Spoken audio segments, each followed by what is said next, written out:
For top 3, Maria Adriel A. Ricaplanca.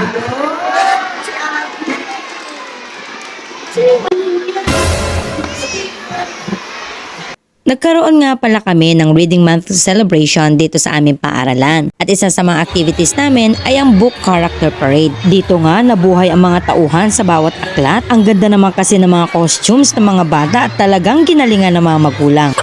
Pero sabi ko sa mga magulang, wag na nilang pagkagastusan ito dahil hindi naman kailangan na bongga ang kanilang kasuotan. Basta na ipakita nila ang character na nasa aklat. At dahil minsan nga lang ito, mukhang ginugol talaga ng mga magulang ang kanilang oras. Tingnan nyo na lang itong punong naglalakad.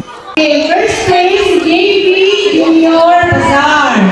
O diba, naka first place pa nga. Lahat kasi ng ginamit sa kanya ay recycle. Yung nasa ulo niya, plastic bottle yan. Kapag ganitong Reading Month celebration, hindi mawawala ang tula. Hello mga bata! Ako na pala si Adriel Ricaplanca. Nakikita niyo ba ito? Yan yung tula ko. At magsasabi ako sa inyo na pinakamagandang tula. Sige, umpisa na natin. Ang lapis sa papel ni Ginoong Eden A. Bautista o aking kaibigan sa Ate Maria. Pagpasok sa eskwela sa Tristina, bitbit niya palagi lapis sa papel niya. Dito siya natuto pagsulat ng nanay niya. Mga bulaklak at pagpunta na namin, hindi niya iguhit ng masinsin. Kasama pa ang alaga niya, si Itim.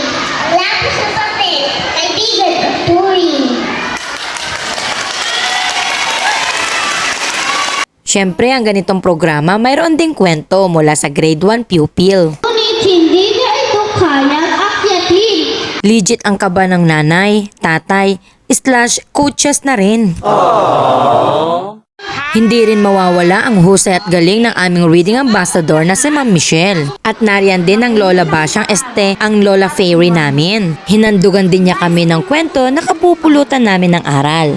Very talented din yung mga batang sumayaw. Ito nga palang costume ng anak ko. Damit yan galing sa box ng Amerika. O, diba, social? Buti na lang talaga at walang bumili at nagamit ko pa ngayon sa costume ng aking anak. Tapos yung mga halahalaman, aba, hiniram ko lang yan. Heto nga, sinundo ko lang si Ginoong Turtle kasi siya ang best in costume, 4th place. For top 3, Maria Adriel A. Ricaplanca. Aba, hindi ko na rin may tatago pero very proud talaga ako dyan sa batang yan. At syempre sa sarili ko na rin. Kahit very busy si mama, ay hindi pwedeng ma-miss ko ang ganitong event kasi minsan lang naman sila maging bata. Minsan lang ito maranasan at minsan lang ito maramdaman. Kaya kung magkakaroon man ng field trip sa inyong paaralan, aba, i-grab nyo na yun!